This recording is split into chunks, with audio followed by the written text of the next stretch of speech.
What's up? MDI sucks. I'm just kidding. But it does present an interesting challenge. I will be completely honest with you. Day 2. Thought that I had it under control. Thought that I had it figured out. I did not. I got cocky. And it was very clear that I got cocky. I literally took pictures and screenshots and showed my entire family and was like, I'm the expert. I got this thing figured out. Look at me. And I was like, just boasting, right? So much so that I took a picture and I was like, I'm gonna show this to the world. And of course, what happens when you get too cocky? You crash and burn. You crash and burn hard. I want to make this video kind of short and condensed, but the gist of it is, I spent 24 hours in range on day 2. I was like, what? Are you kidding me? This is nuts. I mean, one day of rough blood sugars and then back into it, I'm good to go? That's pretty sweet, right? That's a cool story. But no, my story did not end there. So I gave the same amount of Lantus that I had given the night before, that had given me perfect blood sugars. I kid you not, I woke up at 119, day 2. I was like, this is amazing. Did not end that way. So last night sucked. I've been sleeping through the night. See, I realize now that I've taken the pump for granted. That's become very clear. See, I had Basal IQ on the pump, so if there ever was a time that I was going to go low, it would catch it and stop giving me insulin so that I could keep sleeping. And it was wonderful.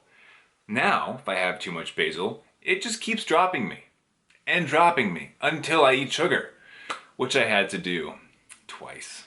So, last night, it was a bummer. Now, of course, not the worst thing in the world, right? This is an experiment. This is a learning process. This is why I'm here doing this in front of all of you. But it's frustrating, right? So I gave the same amount of insulin that I gave the night before. This time, I went low at, and well, lots of air quotes there. I didn't technically go low. I was in the 70s. My Dexcom alerts are set to go off at 80 and below. This is my early warning system, okay? I prefer it that way. In fact, my in-range settings are from 80 to 170. The medical in-range parameters are 70 to 180. So I subtract 10 off of each side, and that's what I keep myself in for in-range. Does that make sense? Cool. So, according to medical standards, I was between 70 and 180 for 24 hours. I was in range on MDI for 24 hours on day 2. Granted, I had to eat sugar twice, but I was in range for 24 hours. It was insane. But day 3, I was alerted once I went below 80, got down below 80, saw I was at 75 the first time, and it was a pretty steep decline. I knew I was going to go into the 60s, maybe even the 50s if I didn't treat. So I was like, you know what? Let's do this. Let's get rid of it. So I had 3 tablets. It was at 2:30 a.m. It's like, all right, that was stupid. Let's go back to bed. I stayed up for 5 minutes to make sure that it wasn't dropping super fast, right? But then again, 5:40 a.m. Another one, 79, not nearly as bad, but I'm like, I'd rather not go low, so let's actually treat this. I had 2 more tablets, a total of 5 tablets in one night. Not ideal. And then I woke up, I was at 119. I'm like, okay, cool. Kind of thought I'd be a little bit higher. It's a little bit weird, but let's just roll with it. And then after breakfast, got up to about 165, slanted up. I'm like, oh, time to move, right? I went over and organized the closet, took a little break from work to move around, go for a walk, and I saw it stabilize at 170, and then my Dexcom expired. So I was like, okay, we got this. So I moved around a little bit more. I should note, actually, it stabilized at 170, and I saw it stabilize again at 167. So I was like, sweet, I'm coming back down. I activated the insulin with movement. This is going to work.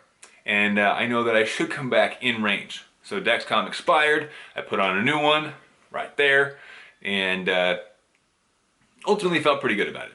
It was like, cool, I spent the night a little bit on the lowish end, so my basal might be too high. I might still come all the way back down, right? 100, 110, somewhere in there, and be in a good place for lunch when the Dexcom comes back online. Although about an hour into the Dexcom, new sensor, it's like, I don't feel too good. Kind of feel sick. Kind of feel like I'm high. Why do I feel like I'm high right now? no, is my blood sugar not doing what it's supposed to be doing right now? Sure enough, at the 2 hour marker, Dexcom comes back online, 206. I'm like, gosh, dang it. What's going on? Low during the night, high during the day. I'm back to square one. Back to day one. Got to figure this thing out again. I thought I had it nailed down yesterday. I do not. And it's important that I keep testing. So, rest of the day went smoothly, thankfully. Got my blood sugar back down. Lunch was a little bit weird. Had to pre-bolus like crazy because it got up to 216.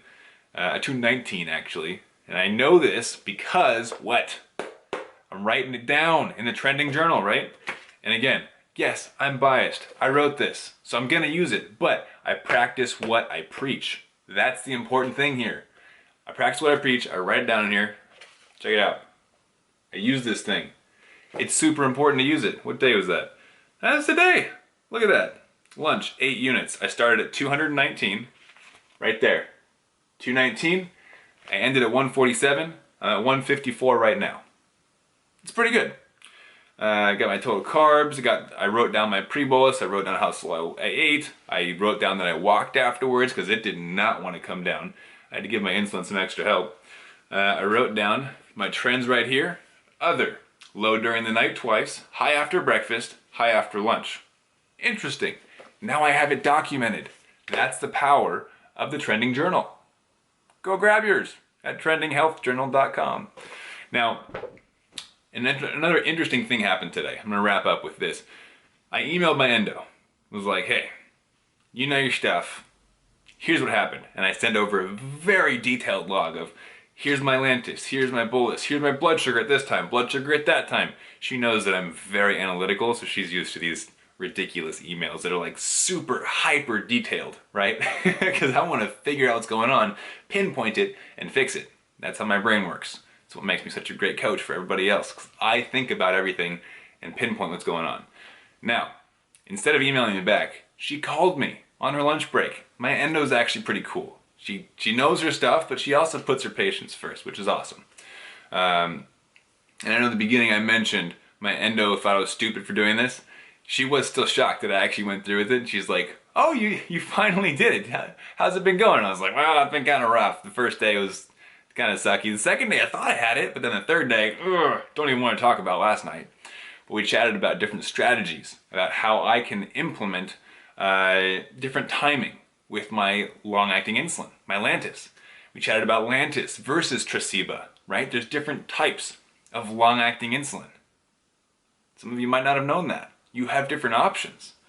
Well, hopefully you do, depending on your insurance, right? That's always a dumb conversation. We talked about split dose, right? Lantus, it has a peak and a valley. Some people split their doses, some at night, some in the morning. If you go low at night, sometimes splitting your dose will solve that problem.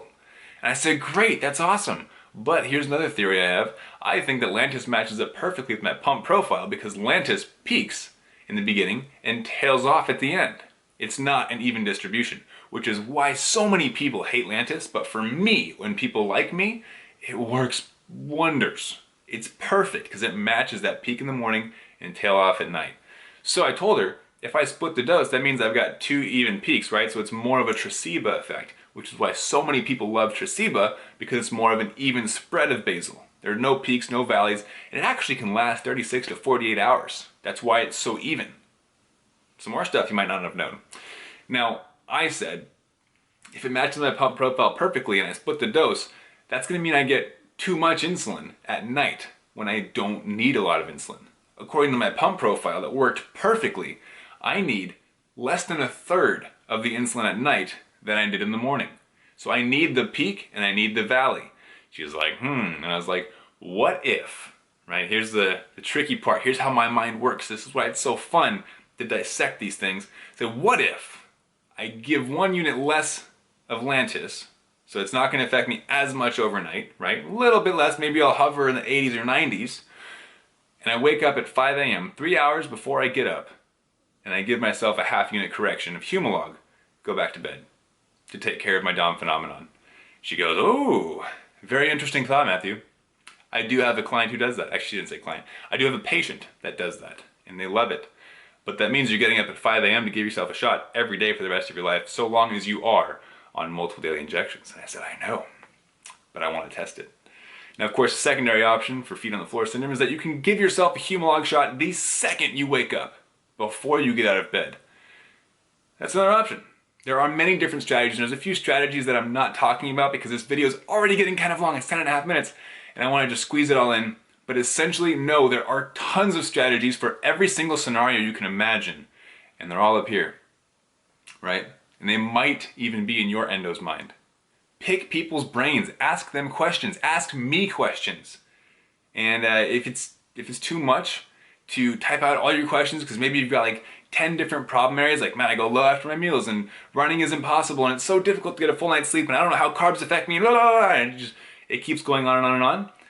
That is where you want to slow down and either grab a new tool that will help you identify trends and patterns, like what's going on in your life, or you hire someone like me to be your coach and help you identify them. So it lifts the burden a little bit off of you. You get somebody else to come in, take that 30,000 foot view, right? Look down and say, you know what? That little thing down there, that might be causing your problem. You're like, oh my gosh, I literally never would have thought of that. That's the power of having a coach. Help you walk you through everything. So consider different ideas, right? Different strategies that might be a little bit outside of the norm. Who wants to wake up at 5 a.m., give themselves half a unit of Humalog in order to take care of Down phenomenon? Not many people, right? But if it means taking care of the Down phenomenon, I'm willing to give it a shot. Me. I'm going to try it. So, stay tuned. That's what I learned today. Hope you guys enjoyed this video. Like, subscribe, comment down below what else you want to know what's going on. And stay tuned. I'm doing this for at least a week. The video portion. And then we'll see if I'm still learning stuff. I'm going to keep doing it. Right? If there's still questions being asked, you guys want me to test new things, I'm going to keep doing it. And at the end of this whole series, I'm going to be doing two things. One, I'm going to be giving everybody access that's watching these videos to something really cool. And it's going to be life-changing. And two, I'm going to be making kind of a wrap-up video at the end that lets you know a few of the pros, a few of the cons, and some pro tips I learned along the way. This video turned out a little longer than I thought it was going to be. My apologies, but I hope you found some value in it. Have an awesome day. Talk to you guys tomorrow, and keep up the fight.